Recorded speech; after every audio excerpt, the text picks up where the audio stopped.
So Dr. Pfeiffer, I mean, he was orthomolecular, supply cells with the right nutrients. The big thing is in a lot of these conditions, you need to give it time. You can't necessarily expect to see an effect in a very short period of time, although with cryptopyroluria you can. You can see a phenomenal result in a week or less. So Pfeiffer's the big guy. Again, Princeton Brain Biocenter, 20,000 patients, 29 causes.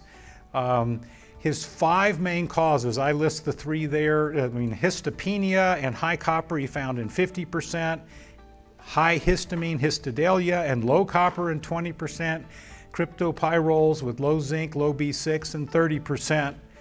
And then for the 95%, he also looked at gluten and hypoglycemia, blood sugar issues.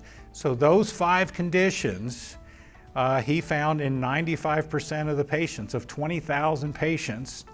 And basically, working with nutrient-based therapies added significant benefit to our improvement and or recovery in 95%. So just, it really can be a big support.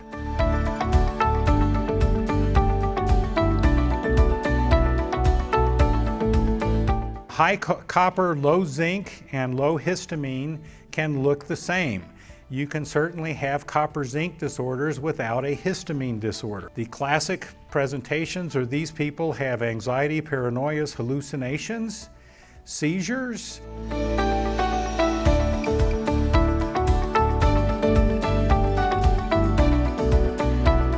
All right, so other parts of the treatment, a lower protein, complex carb diet, still not a lot of sugar and refined foods. Calcium and magnesium, use both of those. Magnesium and vitamin C help modulate histamine. Calcium releases the histamine so it can be broken down.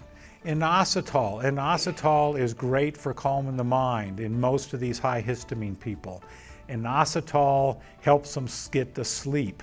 But inositol can also make them tired.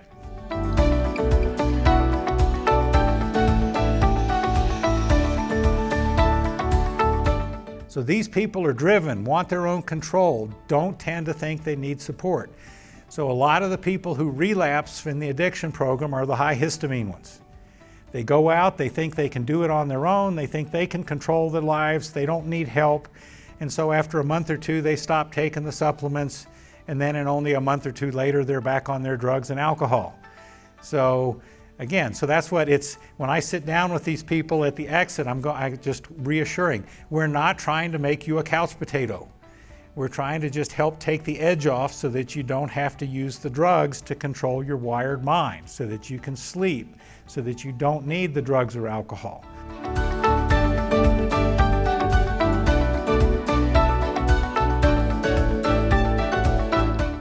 Pyroluria. Cryptopyroles, we all have cryptopyroles in our bodies, all of us.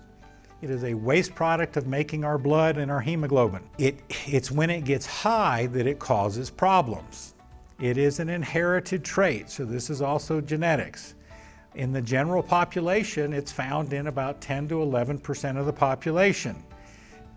In Pfeiffer's testing, it was 30% of schizophrenics. In the addiction program, over the 15 years, we've seen it in about 20% of our population.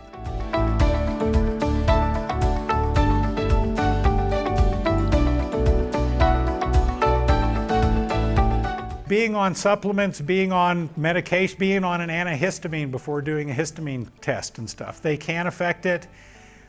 We will usually try and, if somebody's taking a multi or taking them, is try and stop them for a couple days. Again, is that enough? Most of the people who come in and are doing poorly usually aren't taking supplements and things, so you've got a free shot at it.